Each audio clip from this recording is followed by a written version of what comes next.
Uma boa noite aos irmãos e aos amigos que nos acompanham.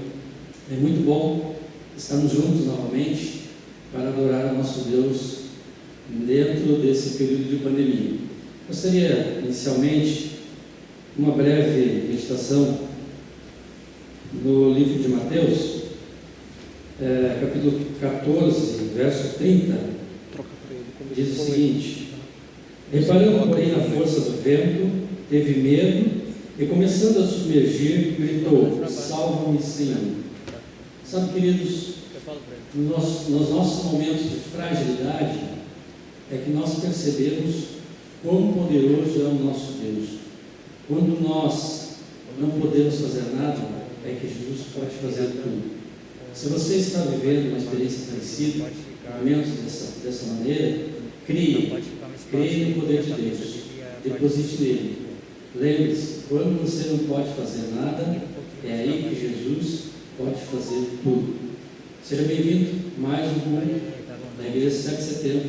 Que Deus abençoe nesta noite, que nós possamos juntos louvar e adorar o nosso Deus.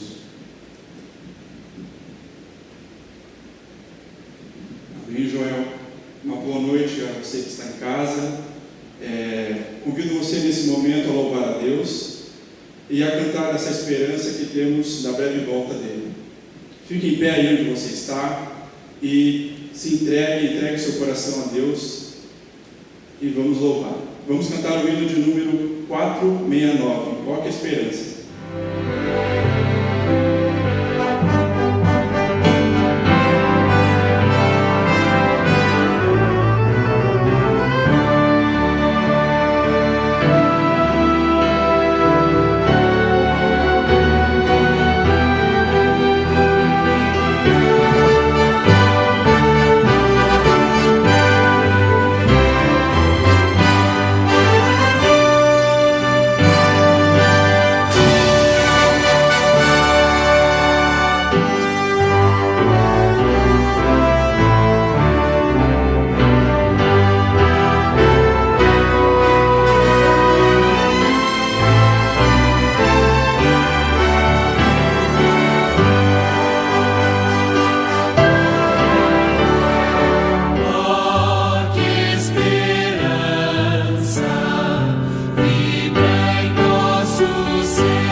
Entregue seu coração mais uma vez a Deus e tenha certeza que Ele estará nos guiando nos momentos difíceis e nos dando um conforto e paz que só Ele pode dar.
Por esse louvor. Eu convido os irmãos nesse momento para que nós possamos buscar o nosso Deus em oração. Mesmo que você esteja aí na sua casa, eu te convido a estar nesse momento conectado com Deus. Se ajoelhe aí onde você está para nós buscar a Deus, o poder dele. Senhor nosso Deus e Pai, nós louvamos o Teu nome porque o Senhor nos concedeu mais um dia. Obrigado pelo Seu amor, pela Sua misericórdia que se renovou nesta manhã deste domingo. Obrigado, Senhor, porque mesmo diante desses momentos difíceis que estamos vivendo, a Sua mão protetora está sobre nós. E nós queremos Te agradecer por isso. Mesmo, Pai, diante desses momentos difíceis de pandemia, onde temos familiares enfermos, queridos que perderam seus entes queridos, e nós queremos suplicar a Ti, ó Deus, que o Senhor nos dê paz no nosso coração. Nos desperta, Senhor, para nos prepararmos, para vivermos momentos felizes contigo na eternidade. Esteja conosco nesse culto, Senhor. Dê uma bênção especial a cada irmão, a cada amigo que está nos acompanhando nesse momento. Que seus braços poderosos estejam com eles. Que os Teus anjos poderosos estejam blindando a sua casa. Que Teu Santo Espírito toque a cada um de nós todos os dias na nossa jornada, na nossa preparação para a eternidade. Esteja, Pai, com os enfermos, esteja com os enlutados, esteja com as nossas famílias. Restaura, Pai, em nós a adoração a Ti. Esteja conosco nesse culto. Aceita a nossa adoração. É a nossa oração em nome de Jesus. Amém, Senhor. Boa noite, igreja. É muito bom estar aqui com vocês mais uma vez.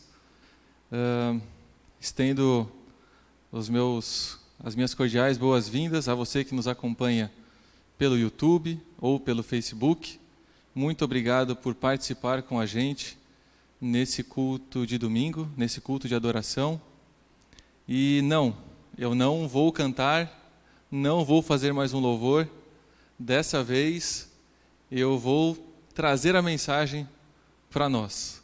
Não por mim, mas Deus vai me ajudar a compartilhar a mensagem que Ele tem para nós nesta noite. Eu agradeço a você, agradeço principalmente a Deus pela oportunidade que Ele me dá de estar aqui mais uma vez, falando dEle, espalhando a mensagem do Advento, e compartilhando a mensagem que a Bíblia traz para nós. É um desafio muito grande. Eu confesso que estar aqui em cima, no púlpito, com o microfone na mão, abrindo a Bíblia e falando da mensagem, não é a minha praia. É um desafio muito grande, pessoal. O nervoso toma conta da gente de uma forma inexplicável.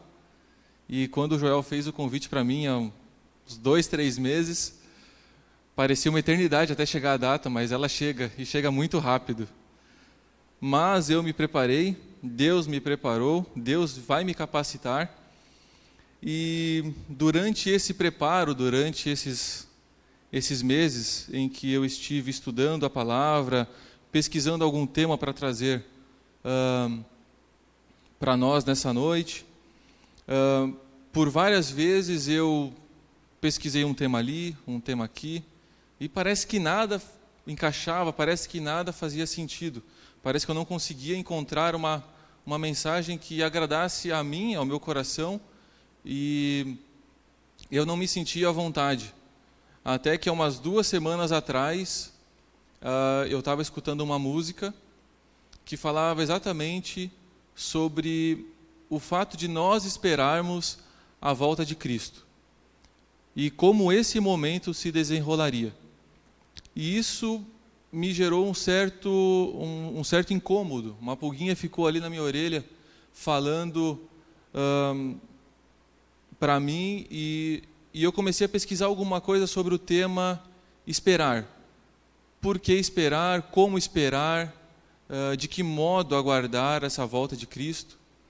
Então eu comecei a pesquisar alguns temas na Bíblia, algumas histórias, e cheguei a uma conclusão, cheguei a um comecei a fazer algumas anotações ali, escrevi páginas e acho que consegui fazer um apanhado dessa ideia e orei muito para que essa fosse a vontade de Deus e não a minha apenas, né? E eu tenho certeza de que no momento em que a gente vive, na atual situação do mundo, principalmente nesse último mês, né, em que a situação do coronavírus vem se agravando cada dia mais na nossa cidade, no nosso estado, eu tenho a certeza de que essa mensagem vem de encontro ao que Deus quer falar para nós nessa noite. Como todos sabem, né, nós estamos com a igreja fechada, nós estamos gravando esses cultos, então existe toda uma situação controlada, né, para a gente providenciar, prover isso para vocês. E levando em consideração todos os desafios que a pregação, que o fato de pregar, que o ato de pregar já me traz, ainda tem essa situação de que eu tenho que falar para uma câmera, não tem ninguém aqui, e é um desafio ainda maior. Mas, desafio dado, missão cumprida. E apenas como uma rápida introdução desse tema, para a gente entrar nesse tema, um dos motivos também pelo qual isso se torna tão difícil para mim, o fato de pregar, de estar aqui falando, é porque existe aquele ditado que diz: a boca fala daquilo que o coração está cheio. E eu confesso que ultimamente tem sido muito difícil para mim manter essa comunhão diária com Cristo. E esse desafio de ter uma vida mais próxima, uma comunhão diária, de estudar a palavra, tem gerado um incômodo em mim, e por isso eu aceitei o convite de vir pregar. Eu coloquei para mim, e tenho colocado a cada dia, de que eu não posso utilizar essa muleta, essa desculpa, de repente ter medo, de achar que eu não sei falar em público, de achar que eu não conheço o tema. Eu não posso usar isso como desculpa para não falar da palavra de Deus para as outras pessoas. Então, eu fiz uma rápida reflexão da minha vida, sobre o que eu tenho feito, como eu tenho feito, e me deparei, porque hoje eu tenho 34 anos, são 34 anos dentro da igreja, e eu conto talvez em uma ou duas mãos quantas vezes eu subi aqui para falar de Deus. Lógico que muitas pessoas têm o dom da palavra, né, de subir aqui e falar desinibidamente, mas como eu tenho aproveitado os meus dons? Talvez na música, como as pessoas têm visto Cristo em mim, no meu dia a dia, no meu trabalho, na escola, na faculdade, como os meus vizinhos têm enxergado Cristo em mim. Então, o fato às vezes de eu colocar esse empecilho de que eu não sei falar em público, de que eu não sei pregar, não necessariamente me inibe de falar de Deus. A gente pode falar de Deus de diversas formas, mas a gente não pode se acomodar simplesmente com o fato de eu ter um dom e só fazer aquilo.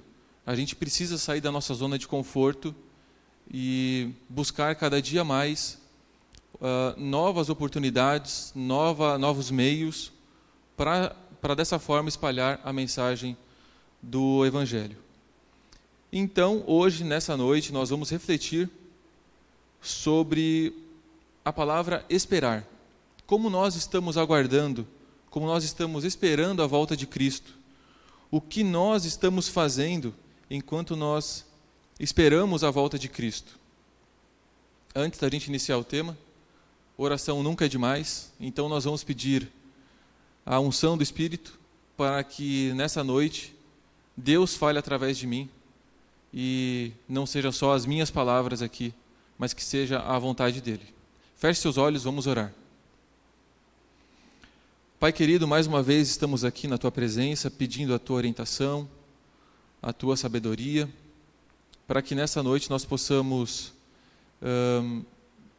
aprender um pouco mais daquilo que o Senhor quer para a nossa vida. O Senhor sabe que eu não sou capaz, mas eu confio em Ti e tenho a certeza de que o Senhor me capacita. Que o Senhor possa me usar mais uma vez como tem me usado, e que o Teu Espírito fale através de mim, e que a Tua voz possa alcançar as outras pessoas. Esteja conosco, nos abençoe, nos ilumine, nos dê entendimento da Tua palavra. É o meu desejo nessa noite. Amém. Vamos pegar a palavra esperar. Se a gente fizer uma rápida busca ali no dicionário, a palavra esperar pode nos trazer diversos significados. Ela pode significar ter esperança. Ela pode significar desejar, ter um desejo. Ela pode significar estar na expectativa por algo ou por alguma coisa. Ela pode também significar ficar em algum lugar até que chegue alguém ou alguma coisa que é certa ou provável. Dessa forma, a gente pode concluir que o ato de esperar, ele exige preparo. Ninguém espera do nada.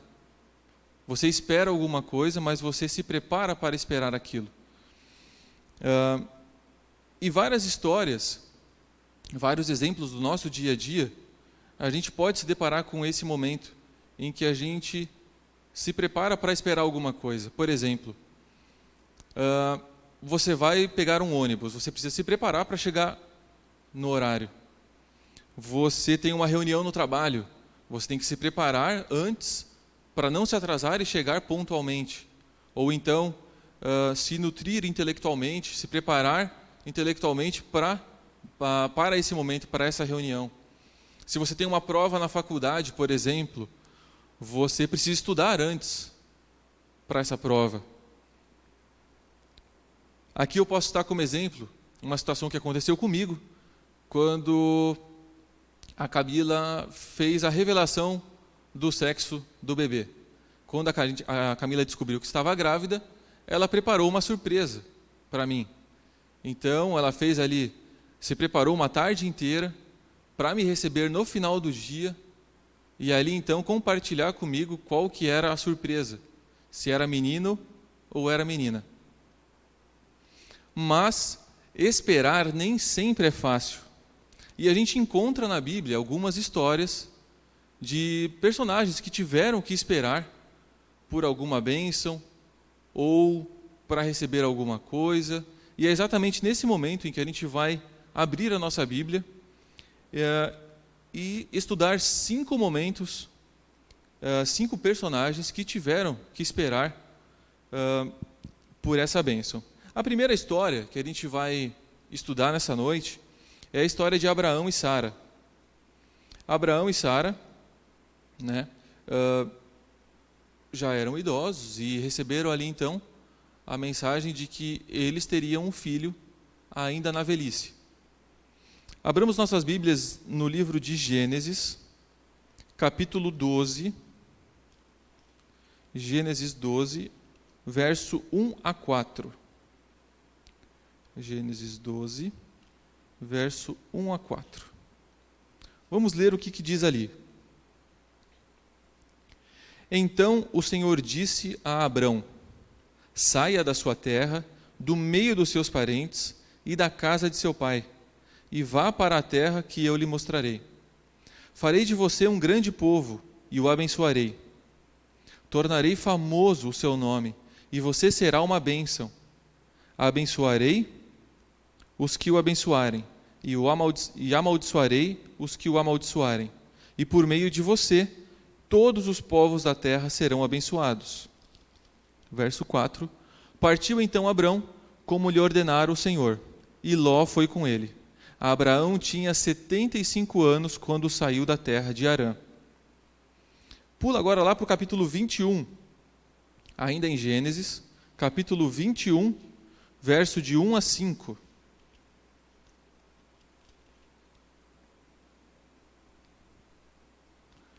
Diz assim: o Senhor foi bondoso com Sara, como lhe dissera, e fez por ela o que prometera. Sara engravidou e deu um filho a Abraão, em sua velhice, na época fixada por Deus, na sua promessa. Abraão deu o nome de Isaque ao filho que Sara lhe dera. Quando seu filho Isaque tinha 8 dias de vida, Abraão o circuncidou, conforme Deus lhe havia ordenado. Estava ele com 100 anos de idade quando lhe nasceu Isaque, seu filho. Perceba aqui que Abraão teve que esperar 25 anos. Foram 25 anos de espera. Abraão e Sara tiveram que esperar pela promessa que Deus havia lhes dado. E diz aí, na época fixada por Deus. A gente sabe que o tempo de Deus não é o nosso tempo. A percepção de Deus é totalmente diferente da nossa. E é exatamente isso que Ele quer nos ensinar. Esperar confiando. Vamos para a segunda história. Agora a gente vai estudar o personagem Noé. Noé, a história de Noé está relatada ali no livro de Gênesis, capítulo 5. Gênesis 5, verso 32. Pode abrir sua Bíblia. Gênesis 5, verso 32.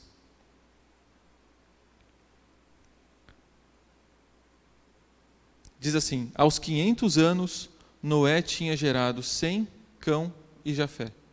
Apenas para a gente ter uma ideia da idade em que Noé estava, Noé então ali estava com 500 anos, quando aparece então ali o primeiro relato de Noé na Bíblia. Pula ali para o capítulo 6, no versículo 9. E ali a gente vai estudar, vai ler um pouquinho mais sobre a história de Noé. Como que era Noé naquele tempo. Essa é a história de Noé, da família de Noé. Noé era um homem justo, íntegro entre o povo de sua época. Ele andava com Deus, diz o verso 9. Se a gente for ali para o verso 22, a história continua dizendo: Noé fez tudo exatamente como Deus lhe tinha ordenado. Em continuação ali no capítulo 7, verso 1. Então o Senhor disse a Noé: entre na arca, você e toda a sua família, porque você é o único justo que encontrei nesta geração. Perceba que aqui, Noé, quando Deus ordenou que ele construísse a arca, quando Deus colocou esse plano para Noé, ele tinha 500 anos. E Noé tinha 600 anos quando as águas do dilúvio vieram. Ou seja, por 100 anos, Noé teve que se manter incorruptível, firme nos princípios, se mantendo firme na promessa que Deus havia lhe dado, de que em breve um dilúvio viria sobre a terra. Noé teve que esperar 100 anos, não de braços cruzados. Noé teve que esperar 100 anos, confiando em Deus, naquilo que Ele havia lhe prometido. E essa confiança não lhe dava o direito de simplesmente ficar dentro de casa ou ficar de braços cruzados. Não, a história mesmo relata que Noé, as pessoas viam em Noé um homem justo e íntegro, tanto que Deus salvou Noé e sua família. Então, por 100 anos, Noé teve que esperar a realização dessa promessa que Deus havia lhe dado. A terceira história que a gente vai estudar é a história de Jacó, que está relatada no livro de Gênesis, capítulo 29. Se você puder acompanhar comigo, Gênesis, capítulo 29.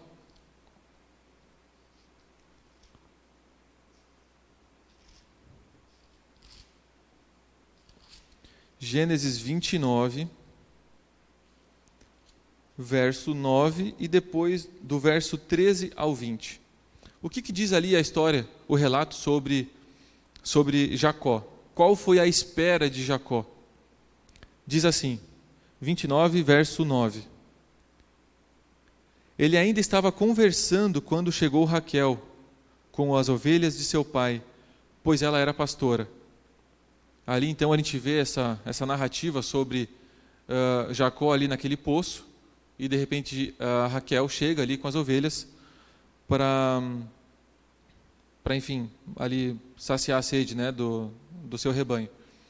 Em continuação, ali no versículo 13, tá? Acompanhe comigo.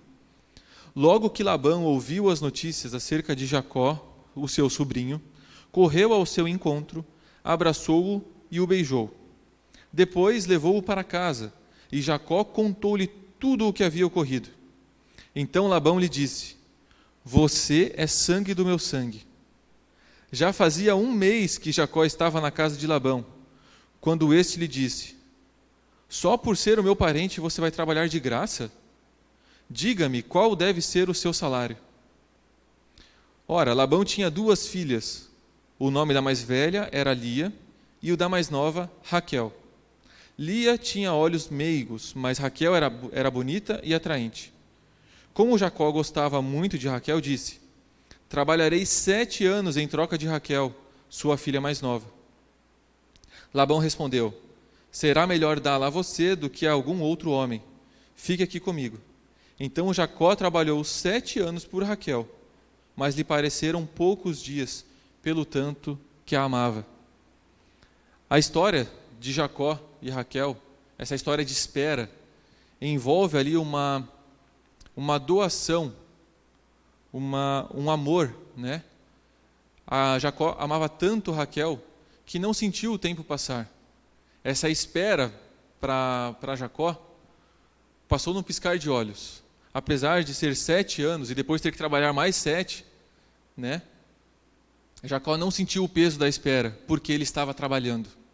E da mesma forma como Jacó estava a trabalho, nós, enquanto esperamos a volta de Cristo, nós temos que trabalhar. A missão nos espera. O mundo lá fora grita, anseia ouvir a palavra de Cristo. E é exatamente esse trabalho que nós devemos ter. Foco na missão. Foco em levar o Evangelho às outras pessoas. Não se contente em ficar apenas sentado no banco da igreja, ouvindo um sermão. Saia da sua zona de conforto. Procure um desafio. Se desafie, coloque um objetivo. E você vai ver que esse trabalho não será árduo. É o que a gente aprendeu aqui na história de Jacó e Raquel. A 4ª história que eu quero trazer para vocês nessa noite é sobre José. Ela está relatada no livro de Gênesis também, no capítulo 37. E ali no início do capítulo 37, nós vamos ver quanto tempo levou até que se cumprisse a promessa de Cristo na vida de José. José tinha então ali, vamos ler ali no versículo 1 e o versículo 2. Gênesis 37, 1 e 2. Diz assim: Jacó habitou na terra de Canaã, onde o seu pai tinha vivido como estrangeiro. Esta é a história da família de Jacó. Quando José tinha 17 anos, vejam só, 17 anos, pastoreava os rebanhos com os seus irmãos, ajudava os filhos de Bilá e os filhos de Zilpa, mulheres de seu pai, e contava ao pai a má fama deles, dos filhos, dos seus irmãos.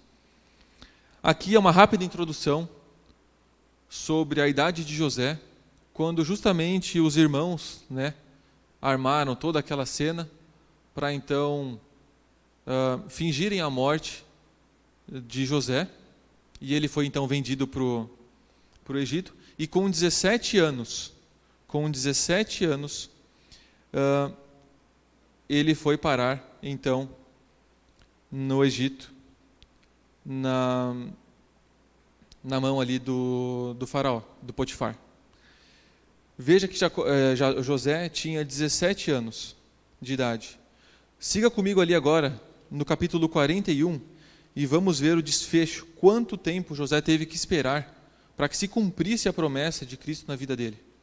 Capítulo 41, verso 37 a 46, diz assim: O plano pareceu bom ao faraó e a todos os seus conselheiros. Por isso, faraó então lhes perguntou: será que vamos achar alguém como este homem, em quem está o Espírito Divino?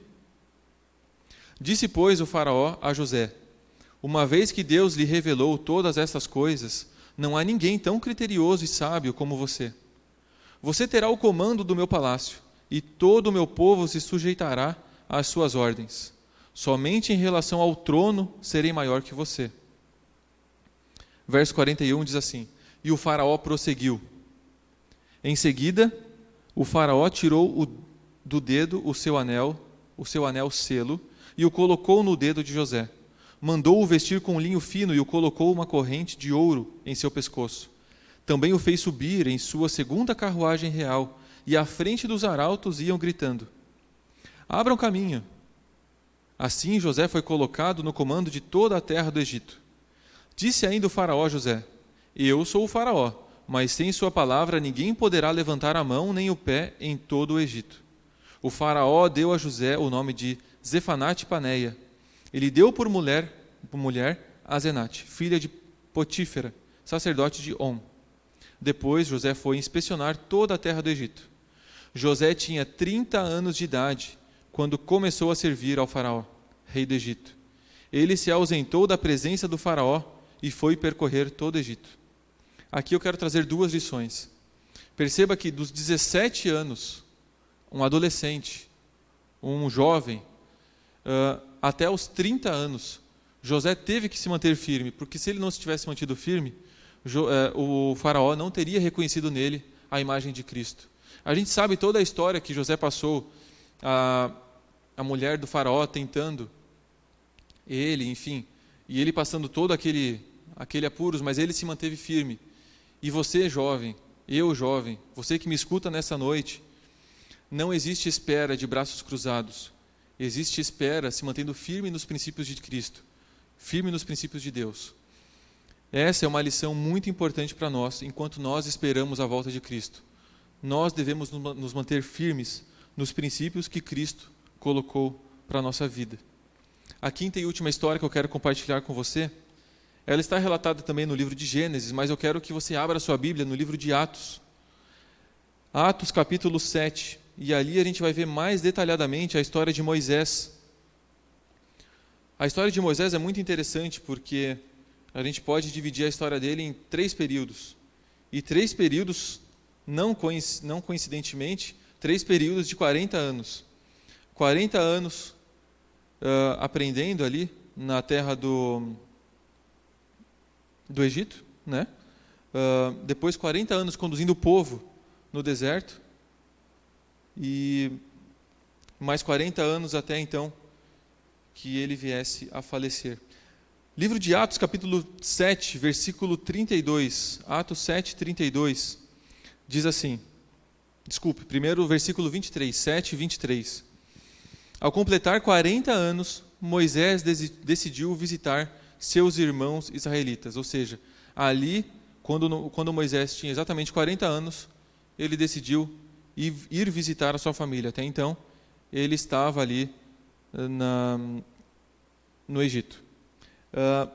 Na sequência ali, nós vamos pular para o versículo 30 ao 32, ainda no livro 7, capítulo 7.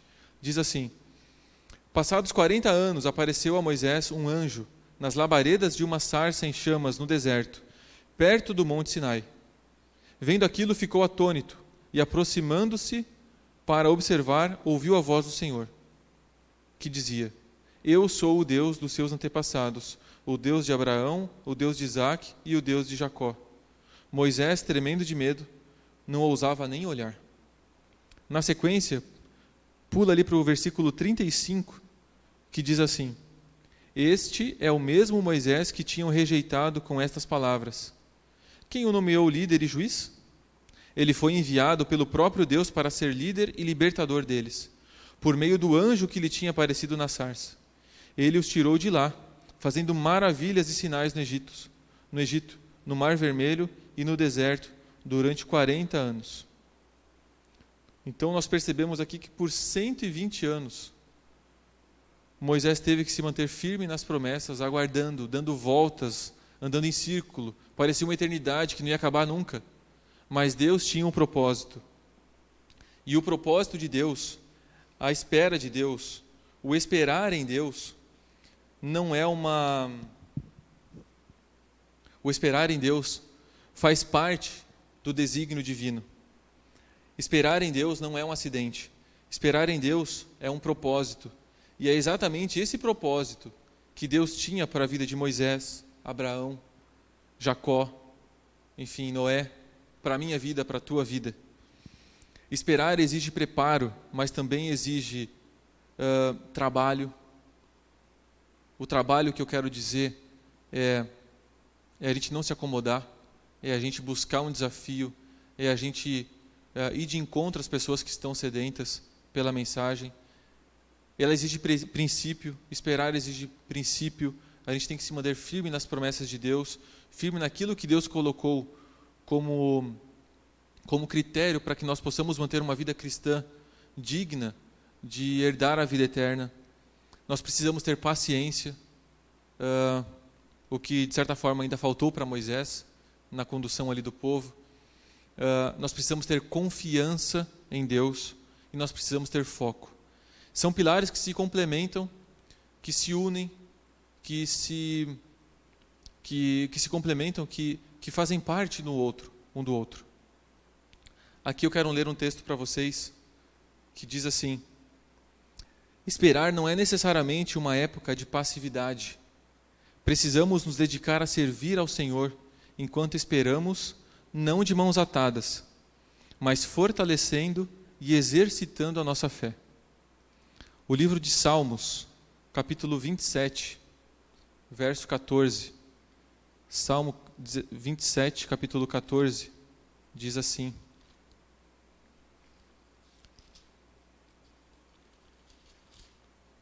Salmo 27, 14. Espere no Senhor, seja forte, tenha coragem, espere no Senhor. Esse salmo davídico é muito motivador para nós. E da mesma forma que esse salmo diz para nos manter firmes, com coragem, confiante, ainda que possa parecer que o mundo está acabando e que seja muito difícil permanecer aqui, e por muitas vezes nós nos questionamos a Deus, o porquê de estarmos passando tudo isso, nós precisamos confiar em Deus e ter a ciência de que Ele está à frente de tudo. Esperar não é uma promessa divina.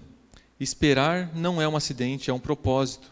Deus tem planos para nós. E por mais difícil que às vezes possa parecer, Ele não nos abandona. O livro de Isaías, capítulo 41, nos traz uma promessa muito bonita. Isaías 41, 10 diz assim: por isso não tema, pois eu estou com você. Não tenha medo, pois eu sou o seu Deus.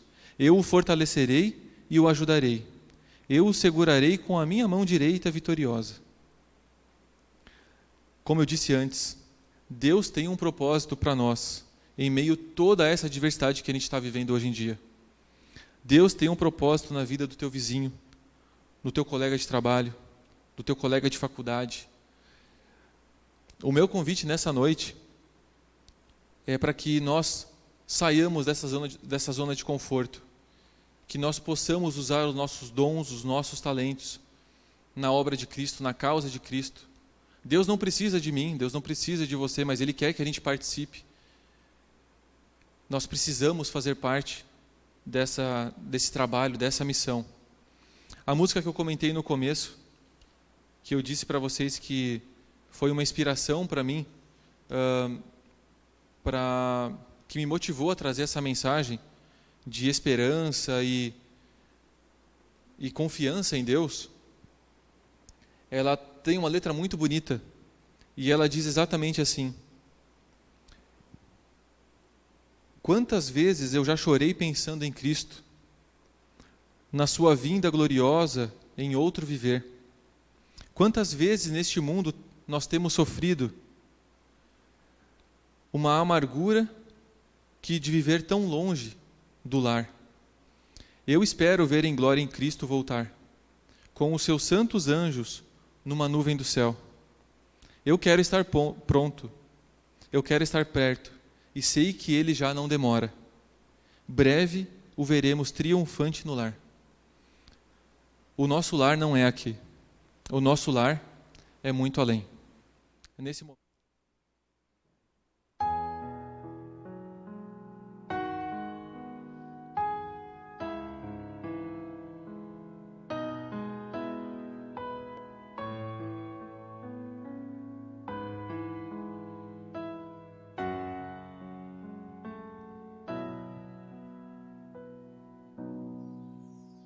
Quantas vezes já chorei pensando em Cristo, na sua vinda gloriosa em outro viver. Quantas vezes neste mundo temos sofrido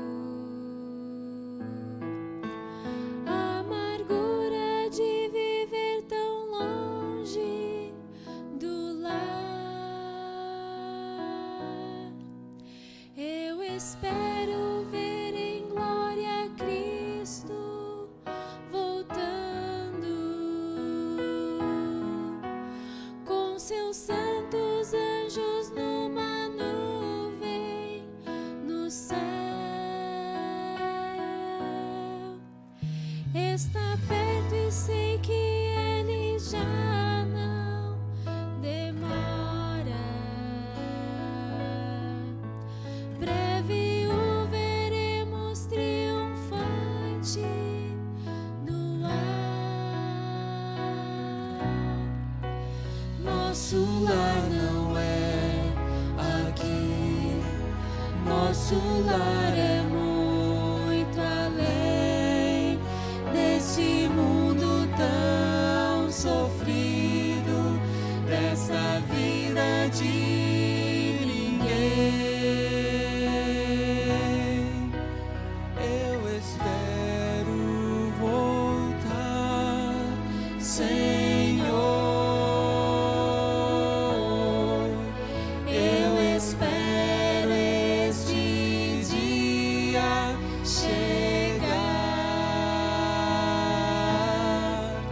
Quando a luz do viver iluminar todo o ser, quero então contemplar meu Senhor.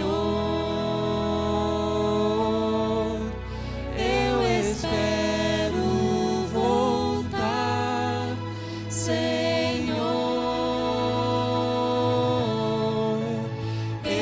Espero este dia chegar, nada me impedirá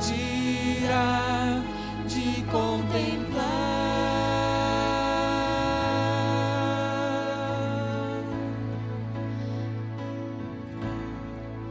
sua face no dia final.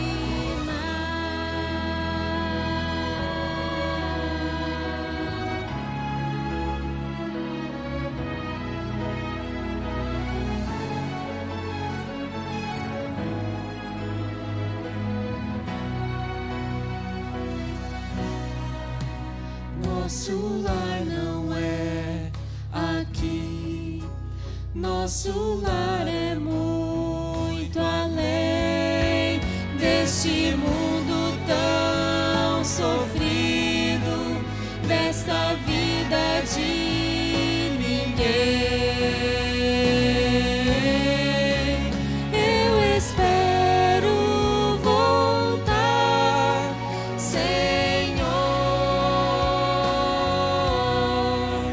Eu espero esse dia chegar,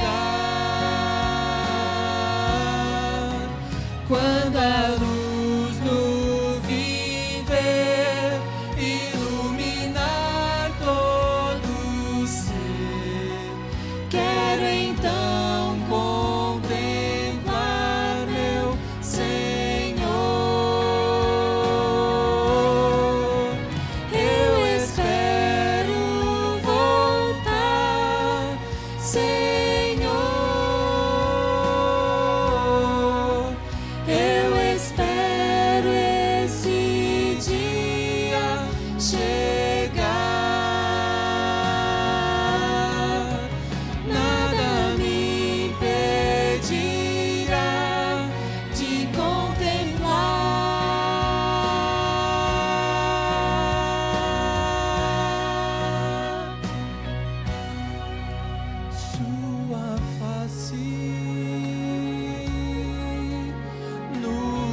Amém.